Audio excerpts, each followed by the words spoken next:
What is going on, everyone? And thank you for joining me on another video today. So I'll be talking about the Surefire Charlie EW-11. Now, I've had my eye on this knife for a long time, but due to its high price for materials, I just couldn't justify buying it. I mean, the average online price is $270 to $296 US, so this is definitely not a cheap knife. But I was so drawn to the overall design, and not to mention that I'd never owned a Surefire knife before, I just kept on looking for one. So anyways, after a few months of checking, I finally came across this knife on Blade HQ for $206. Apparently it was on sale, so I called them right up and I ordered it right that minute. So now let's see if this knife actually lives up to my own hype. Alright, I'd like to start off this review by focusing on the blade first, specifically the advertised length of the blade. Surefire's website says the Charlie has a 4.1 inch blade.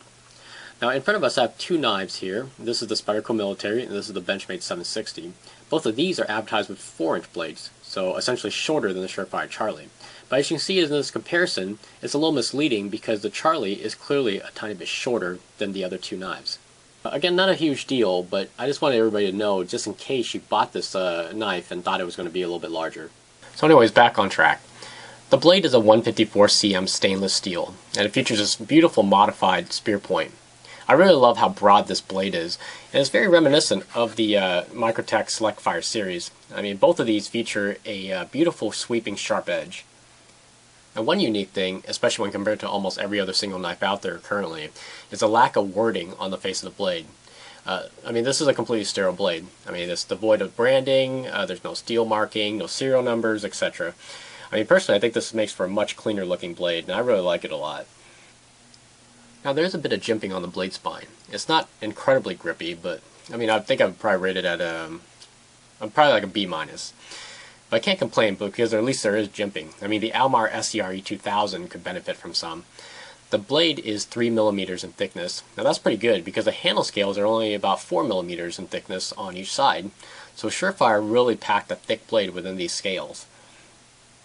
Alright, now here we have a choil, and this incidentally also doubles as a flipper. It's very generously sized, which is great, but the one thing I wish it did have was a bit of jimping because it is rather slick. The thumb studs are very tall for the width of the handles and are nicely stepped, so your thumb gains good purchase for deployment of the blade. Also the thumb stud doubles as the blade stop. Now both these methods are very well done and enables the knife to be used ambidextrously, which is something very important to me in a folding knife. Alright, now that I've covered most of the details of the blade, there's still one very important thing, and that is of course the sharpness. And as you can see here, it is definitely indeed very sharp from the factory. Okay, so moving on to the handle design. This side, the handle consists of 70-75 aluminum, and it has this mil-spec Type 3 hard coating on it. On the other side we have titanium with this beautiful stonewash finish. Now first off, I have to say, if you are thinking that these handles look very slippery, then you would be correct. Luckily, the aluminum side have these cutouts that provide a slight bit of grip. But let's face it, if I'm truthful, it's nothing like G10. And because these handles are so thin, some of you with the larger hands may find it difficult to hold on to this one. Now comfort-wise, the handle shape provides a very good grip, especially with this big choil locking in my index finger. Now it's a good thing because with these slick handles, you're going to need every bit of traction. So you'll notice down on the underside of the handles, there are these kind of cutouts. They're all like, they kind of resemble teeth from a set of gears. Now these are not very hard cut, but they add tremendously to the traction. The only one downside is that this is a source of a hot spot for me when I grip the knife tightly. Now the construction of the handles are very simple. You got torque screws holding the pivot and the backspacer in. And I think there's a small pin that comes from the titanium side that's, well, I'm assuming it comes from the titanium side to keep the backspacer from rotating out of place. Now on the backspacer, you'll see there's a bit of writing. You see the Made in the USA. And also I think this is a serial number, I'm not really too sure. Now, I really like this knife because it's really simple. I mean, there's not too many parts to make it complex for takedown, and nothing extra to add to the weight. So essentially it's a very efficient design. Now one thing that may worry some of you, and this definitely kind of worries me also, is this huge gap from the cutout of the frame lock. Now I've never seen anything like this, but in the open position, I can feel flex when I press down onto the lock toward the spine. But for some reason, the lockup is without question dead solid. I cannot get any kind of play to come out of this knife whatsoever. Up, down, left, right, nothing. Okay, so I do have one more small complaint, and that is the disengagement of the locking bar. As you can see here, the lock bar and the aluminum side is pretty much cut flush. And as well, the space between them is not very big. So some of you may have trouble disengaging the locking bar. But luckily, they kind of left a bit of an edge on the bar itself, so that it does bite into your finger just a tiny bit. Now, for the people who love lanyards, the attachment point is more than large enough for 550 to be threaded through. In fact, the Surefire Charlie ships with this nice cord and the cord keeper.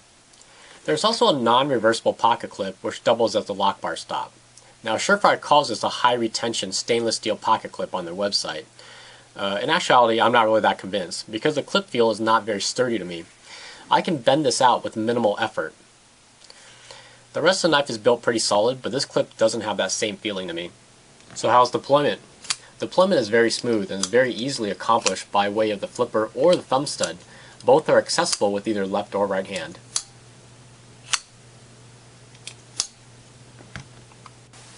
Okay, so bottom line, is the Surefire Charlie worth the money? Well, I guess that would be up to the individual user, but for me personally, I'm still on the fence about it. Now, you get a nice sturdy sharp knife for just under $300 US. So for that price point, you get a titanium and aluminum handles, a frame lock, and a sharp 154 cm blade steel. But, you know, if you think about it, there's still plenty of other choices out there for less than this price point, such as the Spyderco Titanium Military, the Benchmade 760, and even the Zero Tolerance 0550.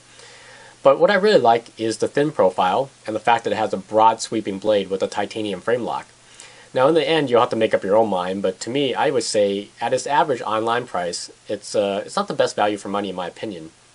Now if they were to drop the price to say, well, I mean like what I paid for it, like $206 US, then that would put it as an excellent contender for a multitude of similar knives in this type and price point. So if you want a knife that's thin and relatively lightweight but is still robust and sharp, then try out the Surefire Charlie EW-11. And also, as an added bonus for our patriotic knife lovers, the knife is made in the good old USA. Now, as for my first impressions of what kind of quality the Surefire can produce in a knife, it's the same quality that they instill in their flashlights, and that is very good quality. Alright, so thank you for watching this video. Questions, comments, please leave them below, or you can send me a PM. Aside from that, take care, have a great day, and I'll catch you guys on the next one.